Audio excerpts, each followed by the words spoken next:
ثم اذا خولہ نعمتا منہ، جب ہم اسے اپنی طرف سے نعمت عطا کر دیتے ہیں، نسی من کان یدعو الیہ من قبل، تو وہ ایسا بھول جاتا ہے جیسا کہ اس نے کبھی ہمیں پکارا ہی نہیں تھا۔ یہی ہوتا ہے، یعنی دنیا میں لوگ اللہ کو پکارتے ہیں، اللہ تعالیٰ مصیبت پریشانی حل کر دیتا ہے، اس کے بعد وہ یا تو اور ہستیوں کی طرف اس تکلیف کو دور کرنے کو منسوخ کرنا شروع کر دیتے ہیں، یا وہ کہتے ہیں جی میری تو پلاننگ ہی بڑی چنگی سی، دیکھو نا میں اس ٹائم بڑا منو سمجھ آ گئی سی کیا ہونا ہے تو میں کر لیا سی، تو انہوں اللہ کا بندہ جنی مرضی سمجھ آ جائے۔ اللہ کے سامنے تو اتنے فیکٹرز ہیں کہ کسی بھی انسان کو کسی بھی وقت وہ آنے واحد میں ہیرو سے زیرو اور زیرو سے ہیرو کر دے، اس کے لیے کوئی مسئلہ ہے؟ یعنی انسان کی ساری پلاننگز دھری رہتی ہیں، جیسا کہ مولا علی رضی اللہ تعالیٰ عنہ علیہ السلام کا قول ہے کہ میں نے اپنے ارادوں کے ٹوٹنے سے اپنے رب کو پہچانا ہے، یعنی میں پورا ارادہ کر لیتا ہوں، سارے کے سارے سرکمسٹانسز فیوریبل ہوتے ہیں میرے لیے، ڈن، اچانک پتہ ہی نہیں چلتا کہ یہ کیا ہو گیا، ایسا ہو جاتا ہے میرے بھائیوں۔ اور یہی چیزیں بیسیکلی اللہ تعالیٰ اپنا آپ انسان کو دکھاتا ہے کہ کوئی شخص اللہ تعالیٰ سے کبھی بھی آزاد نہیں ہو سکتا، حتیٰ کہ آپ دیکھ لیں سورۃ الکہف میں آیا کہ اے نبی علیہ السلام کبھی ایسا نہ ہو کہ آپ یہ ایک بات کہیں کہ میں کل یہ کام کروں گا اور آپ انشاءاللہ نہ کہیں، ایسا کبھی نہیں ہونا چاہیے، انشاءاللہ کے ساتھ کہنا ہے۔ اگر وقت کے پیغمبر کو یہ بات کی جا رہی ہے، ہمارے محبوب صلی اللہ علیہ وآلہ وسلم کو، کہ آپ نے کبھی مستقبل کے بارے میں انشاءاللہ کے بغیر بات نہیں کرنی، کبھی نہیں کرنا ہے میں کام کروں گا، مگر یہ کہ انشاءاللہ ماشاءاللہ کے ساتھ، کیونکہ انسان تو صرف ان فیکٹرز کو دیکھ رہا ہوتا ہے نا جو آپ کے سامنے۔ ہم نے کئی بار چیزیں دیکھی ہیں، ہر فیکٹر کاؤنٹر کرتے ہیں، میرے جیسا تو وہمی بندہ کوئی شاید چھوڑتا ہی نہیں ہے، پھر بھی کچھ کوئی نہ کوئی پاک نکل آتی ہے، کیوں نکل آتی ہے؟ انسان کبھی آزاد نہیں ہوتا اللہ سے، اس کی تقدیر سے کبھی آزاد نہیں ہو سکتا۔ اسی لیے الحمدللہ عرصہ دراز سے ہم اپنی پوری ایفرٹ کر کے اس کے بعد اللہ پر ہی توقع رکھتے ہیں، اور میں یعنی جتنا اپنے دنیاوی معاملات میں یا دین کے کام میں ریسورسز کو مینج کرنے میں وہمی ہوں نا، اس سے زیادہ میں الحمدللہ عرصہ دراز سے اللہ کے بارے میں وہمی ہوں کہ جب میں سب کچھ کر لیتا ہوں نا، اور مجھے سب سے زیادہ جس چیز کی ٹینشن ہوتی ہے نا وہ اللہ کی ہوتی ہے کہ اللہ تعالیٰ کو رکاوٹ نہ ڈال دیں، اللہ کی طرف متوجہ رہتا ہوں ہر معاملے میں۔ اور اس کا میں نے پھر پازیٹیو رزلٹ دیکھا ہے کہ میرے بگڑے ہوئے کام جس میں میں نے کئی چیزیں اوور لک کی ہوئی ہوتی ہیں وہ پھر اللہ نے سنبھالی ہوتی ہیں، وہ خود بخود ریزالو ہونی شروع ہو جاتی ہیں، پتہ ہی نہیں چلتا کہ کہاں سے اللہ تعالیٰ معاملات کو سیدھا کرتا ہے۔ وَمَن يَتَّقِ اللَّهَ يَجْعَل لَّهُ مَخْرَجًا وَيَرْزُقْهُ مِنْ حَيْثُ لَا يَحْتَسِبُ، یہ قرآن کی آیت ہے سورہ طلاق کی، جو کوئی اللہ پر تقوی اختیار کرے گا ہم اس کو وہاں سے رزق دیں گے کہ اسے گمان بھی نہیں ہوگا۔ ان اللہ بالغ امری، اللہ تعالیٰ اپنے کاموں کو پورا کر کے رہتا ہے، اللہ نے جو ارادہ کر لیا نا جس کام کو بلوغت تک لے کے جانے کا وہ اس نے کر، لیکن قد جعل اللہ لکل شیء قدرا، لیکن ہر چیز کے لیے اللہ نے ایک اندازہ مقرر کر رکھا ہے، یعنی جب وہ وقت آئے گا نا تبھی وہ معاملات ہوں گے، اس سے پہلے نہیں ہو سکتے، آپ جتنا مرضی ٹل لگا لیں، جس چیز کا جو وقت ہے وہ اسی وقت پہ ہونا۔ تو اللہ تعالیٰ فرماتا ہے کہ یہ جب ہم ان کو عطا کر دیتے ہیں پھر یہ فوراً اللہ کو بھول جاتے ہیں۔ وہ میں اگلے دن وہ قاسم علی شاہ صاحب کی ایک ویڈیو دیکھ رہا تھا، انہوں نے بڑی اچھی بات کی واسف علی واسف صاحب کے حوالے سے۔ وہ کہہ رہے تھے کہ وہ بتا رہے تھے کہ اللہ کی طرف آپ کی توجہ اور توکل کا لیول کیا ہونا چاہیے۔ ایک تو وہ توکل ہے جو ہمیں واعظین کی تقریروں میں نظر آتا ہے، ان کی کتابوں میں نظر آتا ہے، پریکٹیکلی وہ 1% اللہ پہ توکل نہیں کرنے والے ہوتے۔ اگر اللہ پہ توکل ہو تو وہ اپنے چاہنے والوں اور مریدین سے چندے اکٹھے نہ کر رہے ہوں اور ایک ایک چیز کی ٹینشن کر رہے ہوں، تو وہ ایسے معاملات نہیں ہوتے۔ وہ میرے ایک دوست ہیں، یہ واقعہ آپ نے یاد رکھنا ہے، میں دوبارہ آپ کو قاسم علی شاہ صاحب والا بعد میں سناتا ہوں، مجھے ایک اور واقعہ یاد ہے۔ میرے ایک دوست ہیں تو وہ کہتے ہیں کہ میرے ساتھ ایک پیر صاحب کے بیٹے جو ہے نا وہ کالج میں پڑھتے تھے، تو وہاں پہ کافی وہ عرس وغیرہ لگتا تھا، بڑے دور دراز سے لوگ آتے تھے۔ تو کہتے ہیں کہ وہ جب جن دنوں میں عرس ہوتا تھا نا تو وہ پولیس کو بار بار فون کر رہے ہیں کہ جناب سیکیورٹی کا بڑا خیال رکھنا ہے لوگوں دی جی، یعنی یہ لوگ آتے ہیں، پچھلی بار بھی آیا ہو گیا سی کی ہوا سی جیب کٹ گئی تھی۔ میں نے نہیں دیکھا کہ پیر خانے پہ یا عرس پہ لوگ جا رہے ہوں، لوگ ان کو وہاں پہ مار رہے ہوں کہ یہاں ادھر کیا کرنے آئے ہیں۔ وہ تو بیچارے بڑے کمزور لوگ ہیں جو عرصوں کے خلاف ہیں، نہ ان کے پاس یہ کیپیبلٹی کہ وہ مارنے والے تو دوسری پارٹی ہیں۔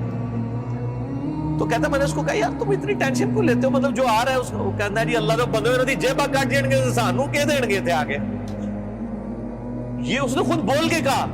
اس نے کہا ہمارے مریدین کی اگر جیبیں کٹ گئیں تو یہ ہمیں کیا دیں گے، تو ہمیں ان کی جیبوں کی زیادہ فکر ہوتی ہے، اور مریدین اس لیے سے جا رہے ہیں کہ پیر صاحب جو ہے نا وہی ہماری حفاظت کرنے والے ہیں، اور پیر صاحب آپ کی جیب کی حفاظت کے لیے خود پولیس کے محتاج ہیں، آپ اندازہ کر لیں۔ اور وہ قاسم علی شاہ صاحب کہنے لگے کہ وہ واصف علی واصف صاحب ایک مجلس میں فرما رہے تھے کہ اللہ کے بندوں میں اور دنیا داروں میں کیا فرق ہوتا ہے۔ وہ کہتے ہیں اللہ کے بندے جو ہوتے ہیں نا ان کو کوئی اگر پتھر بھی مار دیتا ہے نا آ کے تو ان کو پتھر مارنے پر بھی غصہ نہیں آتا، وہ اوپر دیکھ کہتے ہیں یا اللہ خیر ہے، کوئی غلطی ہوگی، کیوں یہ حقیقت بات ہے کہ فاعل حقیقی اللہ ہے، یہ ذہن میں رکھیے گا۔ آپ کو جو مخلوق کی طرف سے تکلیف بھی پہنچتی ہے نا اس کا فاعل حقیقی بھی اللہ ہے، کیونکہ جو ہزاروں تکلیف کے درمیان ہرڈل بنا ہوا ہے اسی نے اجازت دی ہے نا کہ چلو ایک چونٹی انہوں وڈ لے جائے، کیونکہ ہزاروں تکلیفیں تو اس نے آلریڈی بلاک کی ہوئی ہیں، ہمیں تو پتہ ہی نہیں کہ کہاں سے۔ آپ نے اگر یہ چیز دیکھنی ہے تو آپ حیران ہوں گے کہ چھوٹے بچوں کا بڑا ہو جانا یہ معجزے سے کم نہیں ہے۔ بچے جس طرح اندھوں کی طرح بھاگتے ہیں، ایک کن پٹی پہ صرف ایک جو ہے کارنر لگنے کی مار ہے نا بچے کی ڈیتھ، بڑا بندہ مر جاتا ہے۔ کس طرح بستروں سے گرتے ہیں، جا کے کبھی کہیں گرتے ہیں، سیڑھیوں سے نیچے گر جاتے ہیں، کہیں جا کے لگتے ہیں، کبھی کچھ ٹوٹ جاتا ہے، کبھی ادھر آنکھ کے قریب بندہ کہتا ہے اوہ شکر ہے جی بس نیڑے ہی نیڑے بچا ہے، اللہ نے بچے اللہ نے بچایا ہوتا ہے، ہمیشہ ہی بچ جاتا ہے بندہ۔ کتنے بچوں کی آنکھیں نکل جاتی ہیں بچپن میں، ورنہ تو آدھے ادھر جو ہے وہ کانے بیٹھے ہوئے ہوں، یہ اللہ نے بڑے کیے ہوتے ہیں۔ یہ اللہ قرآن پاک میں آیات ہیں، اللہ فرماتا ہے کہ ہم نے فرشتے معمور کیے ہوئے انسانوں کی حفاظت کے اوپر، یہ ساری چیزیں اللہ لے کے چل رہا ہوتا ہے۔ لیکن اللہ فرماتا ہے جب ہم تکلیف دور کر دیتے ہیں پھر کہتے ہیں یہ تو کوئی کہہ دیتا ہے بزرگوں نے کیا ہے، کوئی کچھ کہہ دیتا ہے، کوئی کچھ کہہ دیتا ہے۔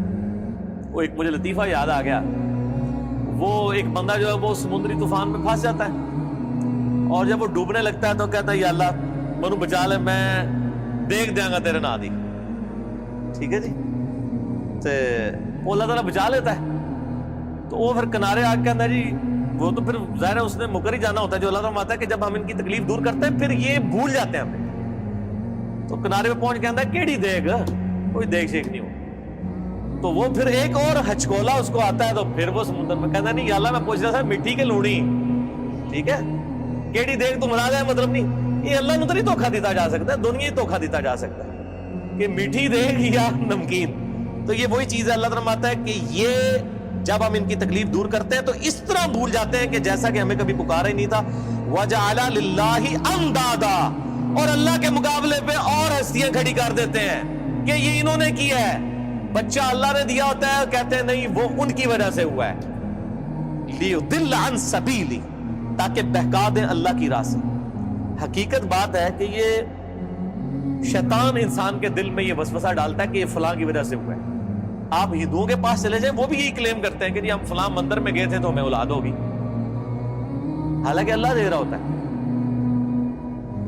لیکن شیطان جو ہے وہ اینڈ ٹائم پہ ایسا وسوسہ ڈالتا ہے کہ انسان اور ہستیوں کی طرف اسے منسوخ کرنا شروع کر دیتا ہے۔ ہم نے تو کئی ایسے دیکھے ہیں جو لوگوں کو بچے دے رہے ہیں لیکن خود بے اولاد ہوتے ہیں، ان کو کہیں آپ کیوں نہیں اولاد ہو رہی؟ سورہ شورا کا آخری رکوع پڑھ لیں، اللہ فرماتا ہے اللہ جسے دیتا ہے بیٹے دیتا ہے، جسے چاہتا ہے بیٹیاں دیتا ہے، جسے چاہتا ہے دونوں دیتا ہے، اور جسے چاہتا ہے محروم رکھتا ہے۔ نبی علیہ السلام کی صرف ایک بیوی ہے جس سے اولاد ہے، سیدہ خدیجہ سے، یا ایک ماریہ قبطیہ سے سیدنا ابراہیم علیہ السلام پیدا ہوئے، وہ بھی فوت ہو گئی، باقی آپ کی ساری بیویاں بے اولاد ہیں۔ کیا نبی کی بیویوں کی خواہش نہیں تھی کہ ان کی اولاد ہو؟ اللہ کی مرضی۔ سیدہ عائشہ محبوب ترین بیوی ہیں، جوانی کی عمر میں بیوہ ہوئی ہیں، کوئی اولاد نہیں ہے، اللہ ان کو ایک بچہ ہی دے دیتا کہ حضور کے بعد انہوں نے 47 سال تک زندہ رہنا تھا، کہ چلو ان کی ایک دل جوئی کا معاملہ ہو جاتا کہ 18 سال کی عمر میں بیوہ ہو گئی ہیں، ایک بچہ ہوتا تو ان کی زندگی بھی اس کے سارے گزر جاتی۔ نہیں، یہ اللہ کے فیصلے ہیں۔ قُلْ تَمَتَّعْ بِكُفْرِكَ قَلِيلًا، اللہ کا اس پہ غضب دیکھیں. اللہ فرماتا ہے نبی ان سے فرمائیے کہ یہ جو تم کفر کر رہے ہو نا، اور یہ جو لطف اٹھا رہے ہو ہماری نعمتوں سے، کہ تمہیں ہم کوئی نعمت دیتے ہیں تو تم اور ہستیوں کی طرف منسوخ کرتے ہو، اٹھا لو تھوڑی دیر کے لیے دنیا کی زندگی میں. انک من اصحاب النار، پھر تو تم مرنے کے بعد دوزخیوں میں ہی شامل ہوگا انسان. یہ سنگولر کے سیغے سے نا ایز اے ڈاکٹرین یہ لفظ استعمال ہو رہا ہے کہ تو اٹھا لے جو کچھ تو نے نفع اٹھانا ہے دنیا کی زندگی میں، تو منسوخ کر لے مخلوق کی طرف، پھر تو نے مر کے نا ہمارے پاس جب آنا ہے تو آگ ہی تیرا مقدر ہوگی. دنیا میں تو نے جو کچھ کرنا تھا وہ کر لیا.